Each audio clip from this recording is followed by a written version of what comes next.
이 삼손은 아주 특별한 사사죠. 태어날 때부터 나실인으로 태어났는데 사사들 중에서 태어날 때부터 나실인으로 태어난 그런 사사는 아무도 없습니다. 삼손밖에 없죠. 태어날 때부터 아주 특별하게 태어났기 때문에 삼손은 민족을 구원하기 위해서, 하나님의 영광을 위해서, 하나님의 일을 하기 위해서 어떤 일을 해야 되겠죠. 그런데 그가 다 살아서 성인이 되어서 한 일이 무엇인가 하면 1절을 보니까 딥나에 내려갔다 이렇게 말씀을 하고 있습니다.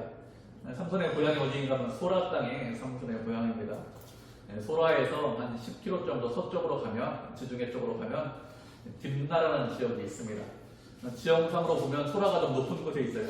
그리고 지중해 쪽으로 가기 때문에 딥나가 좀 소라보다 낮은 지형에 있습니다. 그래서 딥나로 내려갔다 이렇게 표현하는 것이 정확한 표현입니다. 그런데 14장 말씀을 쭉 한번 읽어보시면 내려갔다는 말씀이 여러 번 나와요. 1절에도 나오고 5절도, 7절도, 10절도, 19절에도 이렇게 여러 번 내려갔다 이렇게 말씀하고 있는데, 이렇게 여러 번 내려갔다 이렇게 말씀하고 있는 이유가 무엇인가 하면 삼손의 영적인 상황이 점점 나빠지고 있다는 것입니다. 내려갈 때, 삼손이 내려갈 때는 좀 영적인 상황이 나빠지는 거예요. 그 반대로 삼손이 올라온다 이런 표현도 있거든요. 올라올 때는 그나마 좀 영적인 상태가 좋아진 상태입니다. 이 삼손의 영적인 상황이 점점 나빠진다는 것은 삼손만 나빠진다 이렇게 말씀하시는 것은 아닙니다. 삼손이 이스라엘의 사사이기 때문에 이스라엘 전체를 대표한다 이렇게 생각을 하셔도 됩니다. 그래서 내려간다는 말씀이 계속해서 나온다는 것은 이스라엘 백성들의 영적인 상황도 점점 내려가고 있다는 것입니다. 삼손이 이렇게 딥나로 내려가서 한 일이 무엇인가 하면 블레셋 사람들의 딸 중에서 한 여자를 보았다고 했습니다. 이 보았다 이렇게 말씀하고 있는데, 보았다는 것은 눈으로 봤다 이런 뜻이겠죠. 다른 말로 하면 그 여자의 외모를 중점적으로 봤다는 것이죠. 삼손은 여자의 외모를 중점적으로 보고 올라와서 그 부모에게 한 말이 무엇인가 하면 딥나에 내려가서 한 여자를 봤습니다. 그런데 그 여자가 블레셋 사람인데요, 그 여자와 결혼하고 싶습니다. 이렇게 그 여자를 아내로 맡게 해달라고 이렇게 부모에게 요청을 하고 있습니다. 여자를 보고 결혼하고 싶다 이렇게 생각하는 것은 잘못된 생각이 아니겠죠. 젊은 청년이기 때문에 젊은 여자 만나는 거 당연합니다. 자연스러운 것이죠. 그런데 삼손이 여자를 봤는데 무엇을 주로 봤는가 하면 외모를 주로 봤다고 했습니다. 외모를 중점적으로 보고 결혼을 결정을 했다는 것이죠. 결혼 생활 하다 보면 외모 상당히 중요합니다. 결혼하기 전에. 했는데 외모보다 훨씬 더 중요한 것들 많이 있죠. 그런데 삼손은 외모를 중요하게 생각해서 외모를 중점적으로 보고 그 여자와 결혼을 하겠습니다. 이렇게 부모에게 말을 하고 있습니다. 부모에게 그러면 이런 말을 하는 이유가 무엇일까요? 그것은 그 당시 결혼에 관한 결정은 부모가 결정했기 때문에 그렇습니다. 남자는 결혼하기 전에 부모가 동의해야 그래야 결혼할 수 있었습니다.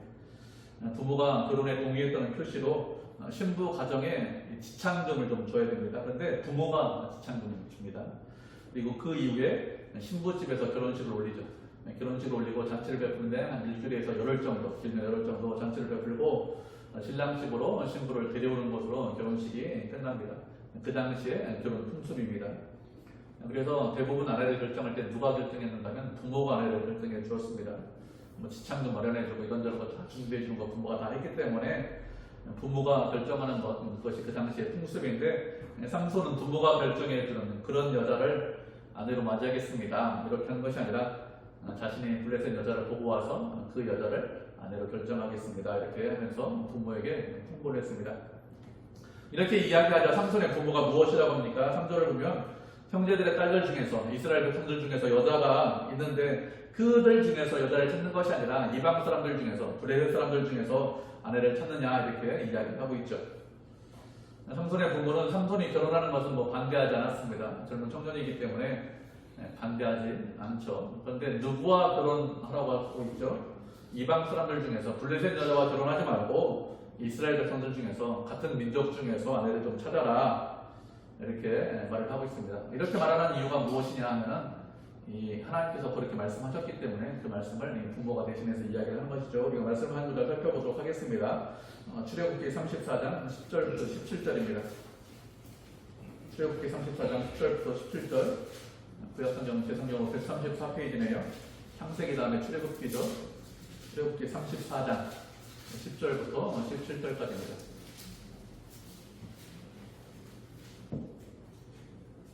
출애굽기 34장 10절부터 17절까지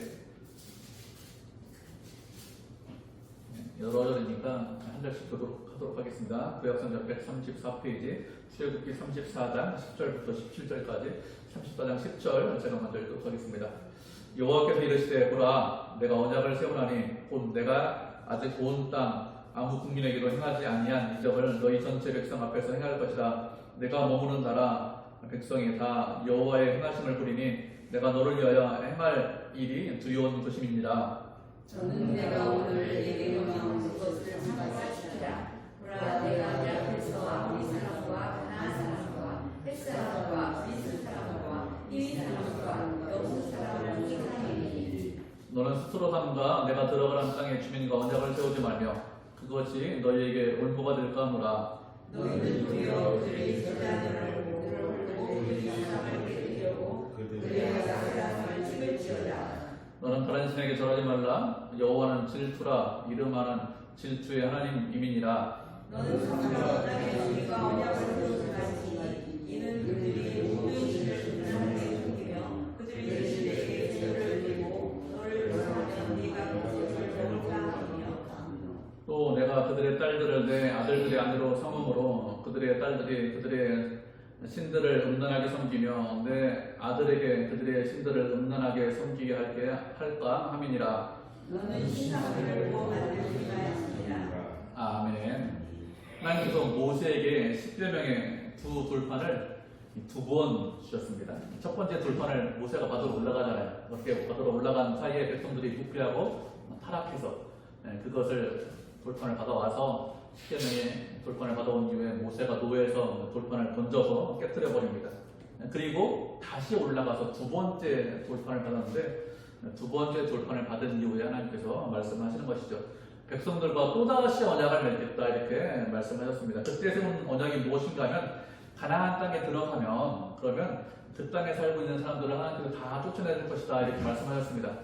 그러면서 말씀하시기를 그들과 언약을 세우지 말라 이렇게 말씀하셨습니다. 그들과 언약을 세우면 올무의 권리가 될 수 있기 때문에 언약을 세우지 말라 이렇게 말씀하셨습니다. 그렇게 언약을 세우지 말라고 말씀하시면서 하신 말씀이 무엇인가 하면 그들의 제단을 걸고 주상을 깨뜨리고 아세라 당을 찍으라고 하셨습니다. 다른 신에게 절하지 말아라, 우상 숭배하지 말라 이렇게 말씀하셨습니다. 그렇게 우상을 숭배하지 말라고 말씀하신 이유가 무엇이냐? 하나님은 어떤 분이냐? 질투하시는 하나님이시다 이렇게 말씀하셨습니다. 하나님은 질투하시는 분입니다. 그래서 당신의 백성이 우상에게 절하고 또 다른 신과 함께하는 것 그것을 절대로 용납하지 않으십니다. 오직 하나님만 사랑하기를 원하시죠. 하나님이 아닌 다른 것들을 사랑하고 그런 것들을 힘으로 삼고 그런 것들을 의지해서 살려고 하는 것들을 용납하지 않으세요. 그래서 질투하시는 분이다 이렇게 말씀하셨습니다.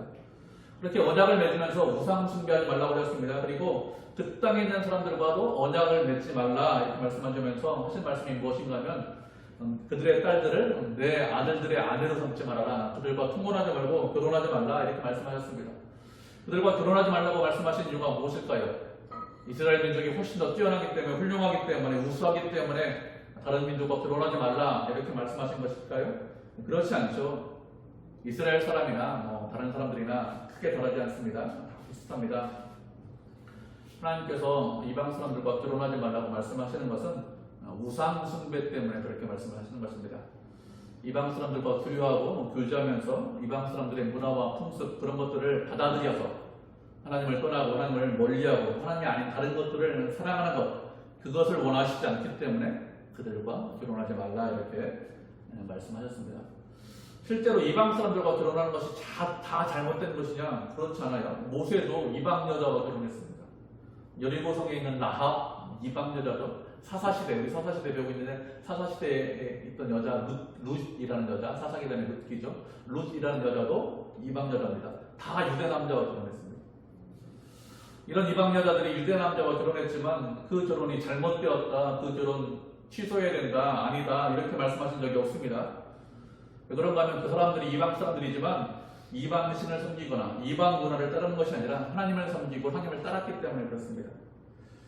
이방인과 결혼하지 말라 이렇게 말씀하신 것은 인종이나 민족적인 문제가 아닙니다. 이렇게 말씀하시는 것은 영적인 문제이고 신앙적인 문제 때문에 이렇게 말씀하시는 것입니다. 결혼이 문제가 아니죠. 결혼을 통해서 결국에는 하나님을 버리고 하나님을 떠나는 것, 하나님을 사랑하지 않는 것, 그것이 문제가 되기 때문에 그래서 이방신을 섬기지 말라 이렇게 말씀하시는 것입니다.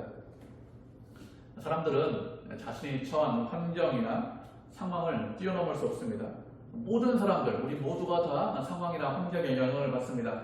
영향을 안 받는 사람은 아무도 없죠. 그 사람이 아무리 훌륭하고 뛰어나도 다 영향을 받습니다.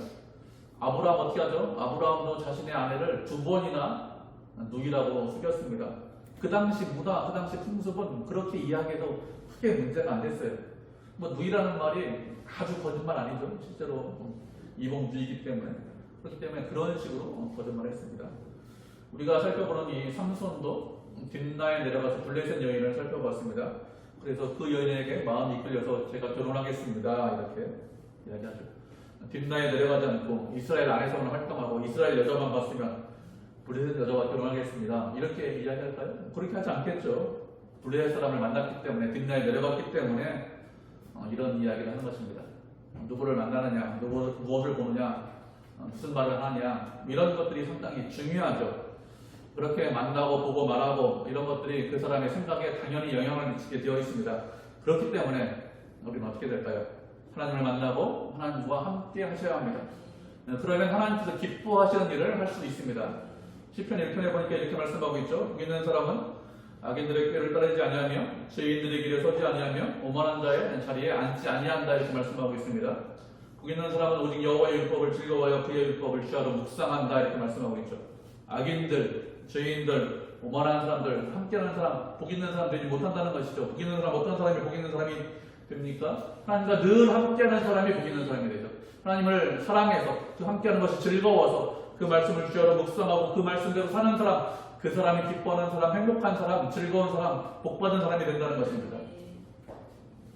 누구와 함께하느냐, 무엇을 보느냐, 무엇을 말하느냐 이런 것들이 상당히 중요합니다. 그래서 이방 사람들과 교류하지 말고 교제하지 말라, 결혼하지 말라 이렇게 말씀하시는 것이죠. 하나님께서 우리에게 말씀하시는 것은 당신과 교제하고 당신과 교류하고 당신의 말씀에 순종하는 그런 사람이 되기를 원하신다 이런 뜻입니다.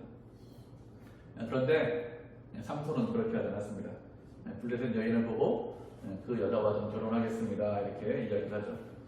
이렇게 결혼하겠다고 한 이후에 3절을 계속해서 보면 그 부모에게 무엇이라고 합니까? 그 여자를 좋아하니까 부모님 그 여자 좀 데려오십시오 이렇게 말을 하고 있습니다.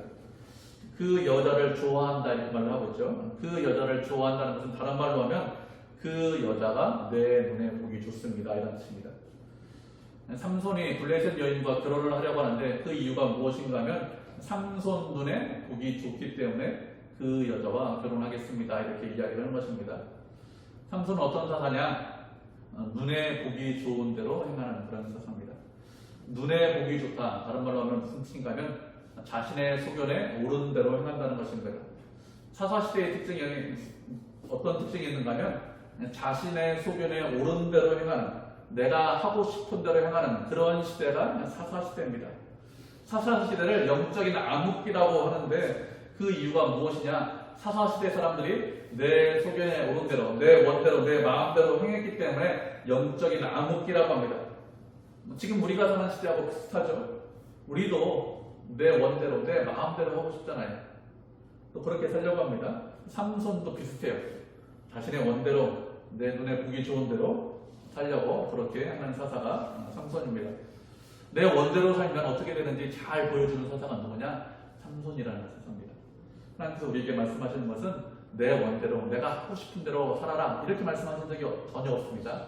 하나님의 영광을 위해서, 하나님이 기뻐하시는 삶을 살아라 이렇게 말씀하셨지 우리 원대로 살아라 이렇게 말씀하신 적이 없습니다. 우리 말씀 한 구절 살펴보도록 하겠습니다.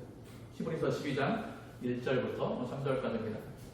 신약성경 366페이지네요. 히브리서 12장 1절에서 3절.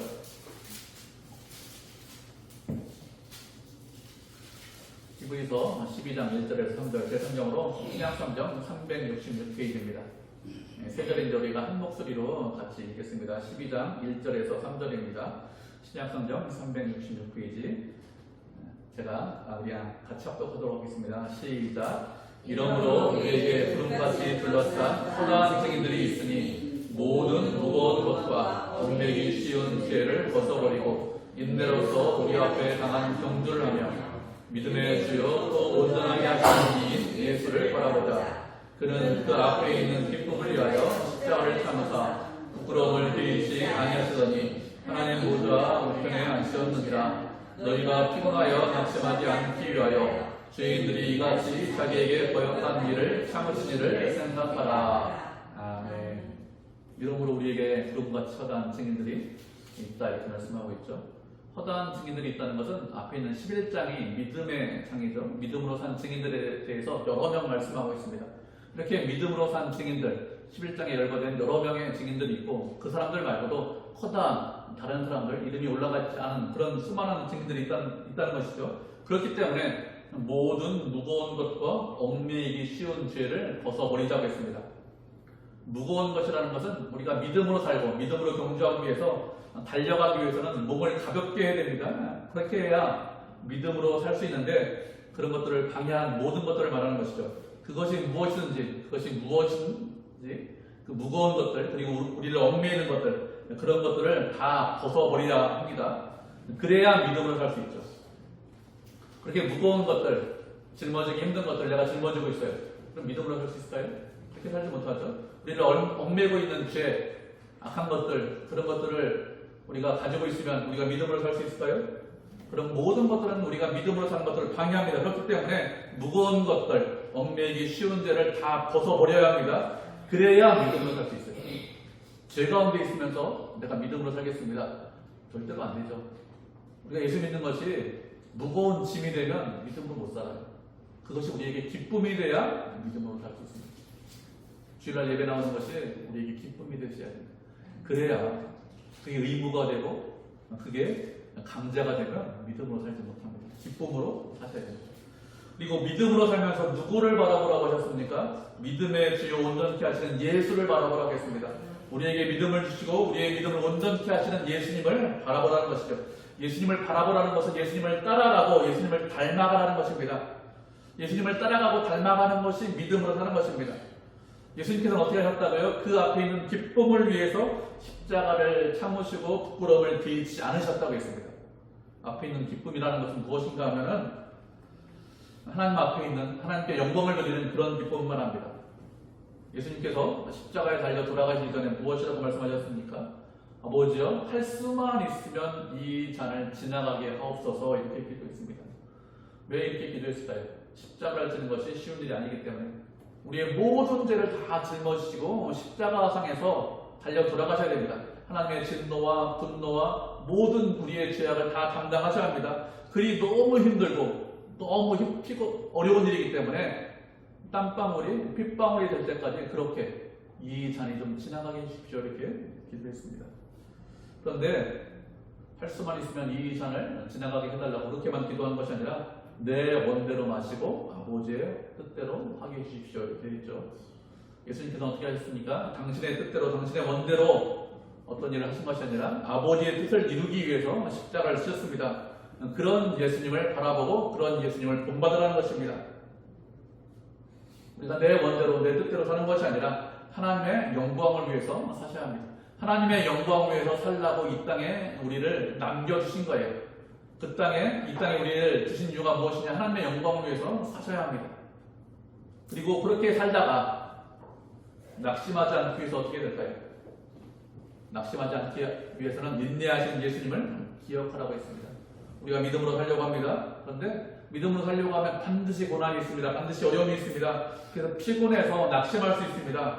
하루 이틀 사는 것이 아니죠. 한 달, 두 달 사는 것이 아닙니다. 계속해서 내 평생 살아야 되기 때문에 힘들고 어려운 일을 만나면 누구나 낙심할 수 있고 실망할 수 있습니다. 그때 낙심하지 않기 위해서 실망하지 않기 위해서 누구를 기억하라고 했습니까? 예수님을 기억하라고 했습니다.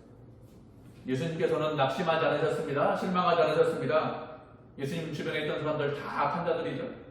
그들은 언제나 예수님을 모욕하고 조롱했습니다. 핍박했습니다. 대적했습니다. 악한 성향 가운데 계셨어요. 빛으로 이 땅에 오셨지만 사람들이 빛보다 어둠을 더 사랑해서 빛이 있는 것을 싫어했습니다. 어떻게 해서든지 그 빛을 끄려고 했죠. 그들을 사랑하셨습니다. 그런데 그들은 그런 예수님을 환영한 것이 아니라 오히려 모욕과 멸시와 천대와 박해를 했습니다. 그래도 그런 나쁜 상황이고 나쁜 환경 가운데서도 낙심하지 않았습니다. 하나님의 영광을 위해서 끝까지 인내하셨고 끝까지 참으셨습니다. 그래서 우리가 구원받았고 우리가 새로운 생명을 소유하게 되었습니다. 그렇기 때문에 우리도 나쁜 상황과 나쁜 환경 가운데 낙심하지 않기 위해서 끝까지 믿음으로 살기 위해서 어떻게 된다고요? 인내하신 예수님을 기억해야 그래야 믿음으로 살 수 있습니다. 하나님의 영광을 위해서 예수님께서 인내하셨듯이 우리도 그 예수님을 따라가고 닮아가기 때문에 인내하신 예수님을 기억하면 낙심하지 않습니다. 실망하지 않습니다. 절망하지 않습니다. 우리가 사는 세상, 우리 주변에 있는 환경들 어려워요. 사사시대하고 비슷합니다. 내 멋대로 내가 하고 싶은 대로 사는 것이 세상의 풍습이고 세상의 문화입니다. 그런 세상 가운데, 그런 풍습 가운데 말씀에 순종하면서 산다는 것이 믿음으로 산다는 것이 쉬운 일이 아니죠. 말씀드린 대로 우리는 환경에 영향을 받기 때문에 얼마든지 그런 상황과 그런 환경이 유혹이 되고 시험이 될 수 있습니다. 그런 것들이 유혹이 되고 시험이 되고 그런 것들이 낙심으로 다가올 때 어떻게 하면 그 유혹과 시험을 이길 수 있습니까? 인내하신 예수님을 기억하면서 이기셔야 합니다. 기억한다는 것은 한두 번 생각한다 이런 뜻이 아닙니다. 계속해서 생각하는 것이고 깊이 생각하는 것이 기억하는 것이죠. 예수님께서 무엇이라고 말씀하셨는지, 예수님의 뜻이 무엇인지, 이런 상황 가운데서 예수님께서는 어떻게 하셨는지 이런 것들을 깊이 생각하고 그런 것들을 기억하고 예수님의 말씀에 순종하면서 사셔야 합니다. 그러면 유혹과 시험을 이길 수 있습니다. 다른 방법으로 이기지 못합니다. 유혹과 시험을 이기는 것은 예수님께서 우리와 늘 함께 하시고 그 인내하신 예수님을 기억하는 것으로, 그래야 우리가 유혹과 시험과 어려움, 우리의 낙심과 절망되는 것을 이길 수 있습니다. 주님께서 주시는 은혜와 사랑으로만 이길 수 있죠. 그렇게 해야 세상을 이기지. 그렇지 않으면 우리도 환경과 상황과 세상을 따라갈 수밖에 없죠. 환경을 이기는 것은 누구나 쉽지 않습니다. 예수님을 기억해야 이길 수 있습니다.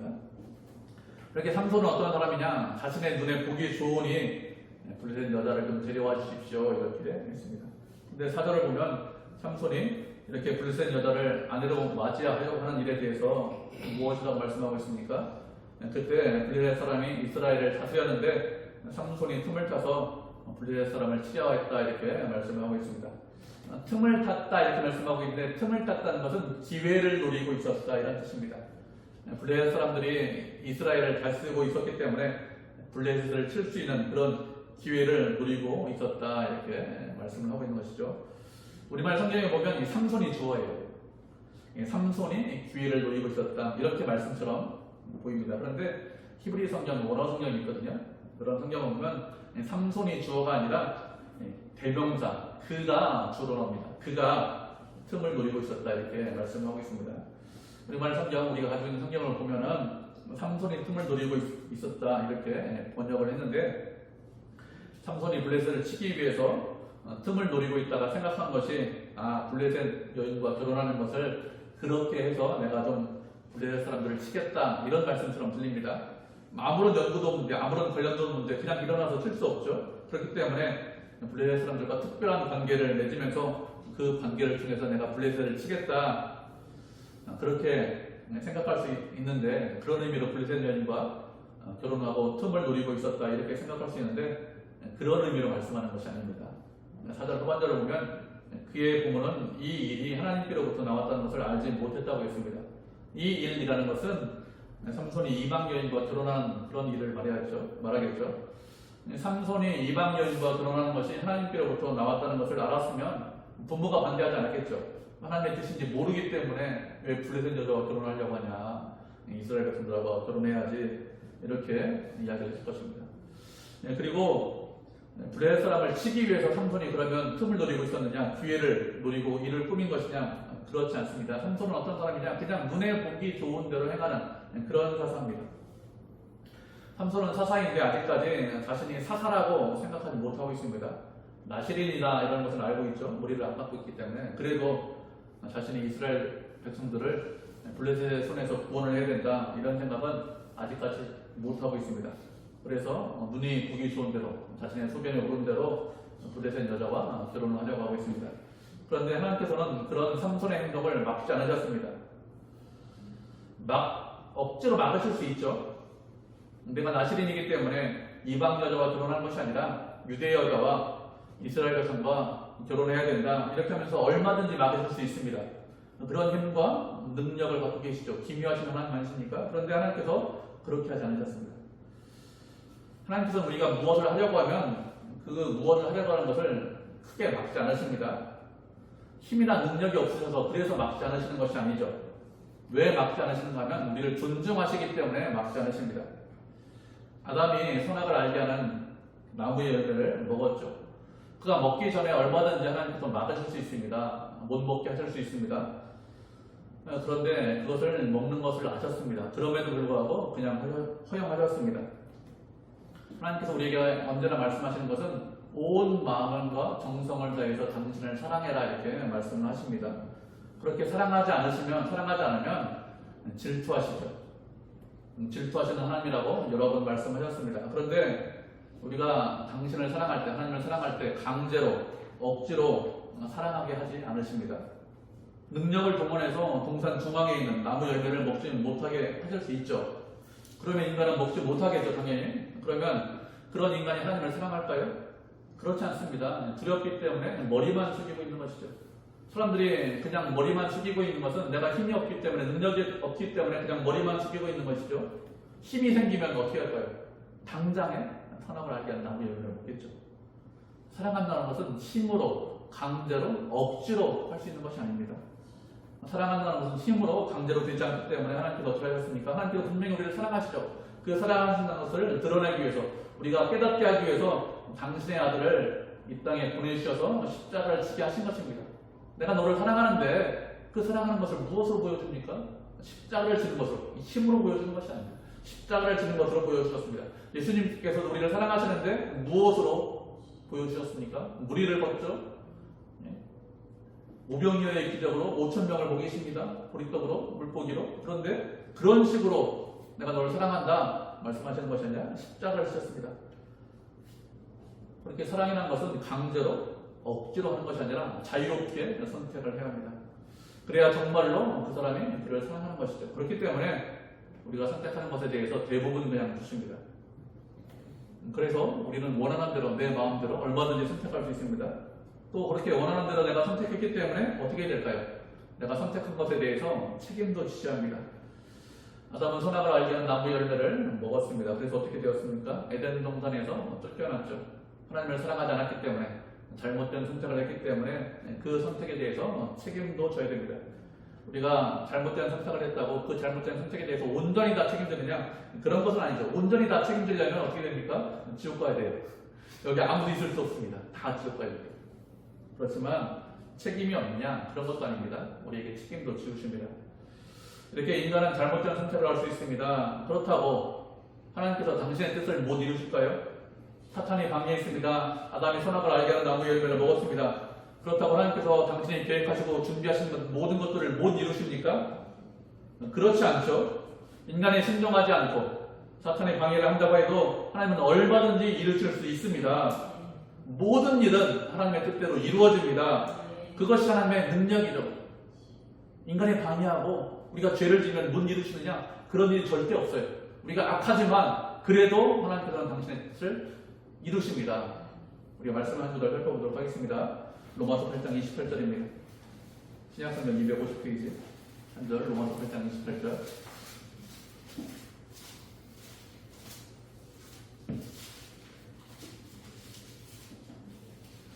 로마서 8장 28절. 우리 신약성경 대성경 250페이지네요.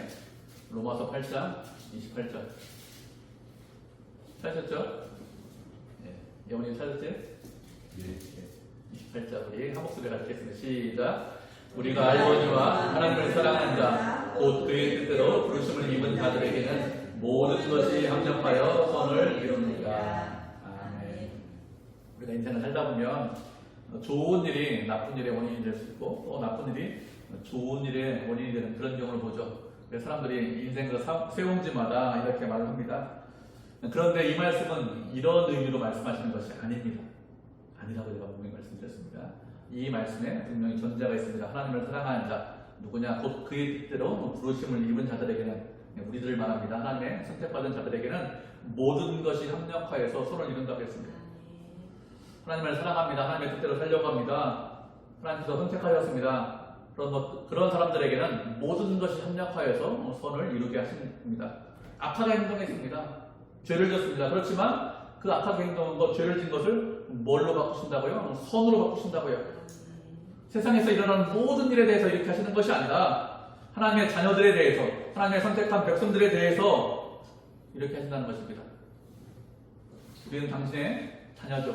우리가 죄 가운데 있을 수 있습니다. 악하게 행동할 수 있습니다. 그것을 선으로 바꾸실 수 있습니다. 그리고 반드시 선으로 바꾸시는 분입니다. 그렇다고 말씀드린 대로 악한 일을 해도 된다, 이런 뜻은 아닙니다. 자신의 눈에 보기 좋은 대로, 내가 하고 싶은 대로 행한 삼손 나중에 어떻게 되었죠? 나중에 눈이 뽑힙니다. 말씀을 읽어보세요. 눈에 보기 좋은 대로 행했기 때문에 눈이 필요 없는 거예요.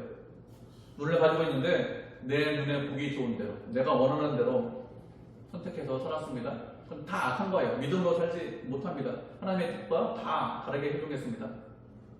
눈이 있으면 어떻게 합니까? 믿음 생활 방해하죠? 필요 없죠. 그러니까 눈이 뽑히는 겁니다. 하나님께서 선을 악으로 바꾸시기 때문에 내 마음대로 행해도 된다, 이렇게 생각하지 않으셔야 합니다. 인간의 잘못에 대해서 어느 정도 책임져야 되는 부분이 있습니다. 그렇지만 하나님께서는 분명히 우리를 선하게 인도하십니다. 우리를 사랑하십니다. 끝까지 책임지십니다.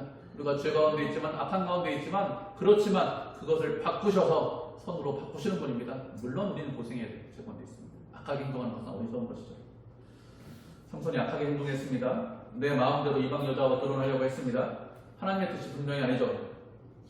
그렇지만 그런 삼손을 사용하셔서 하나님께서 하시는 일이 무엇이냐? 블레셋을 치기 위해서 틈을 노리고 계신다고 했습니다.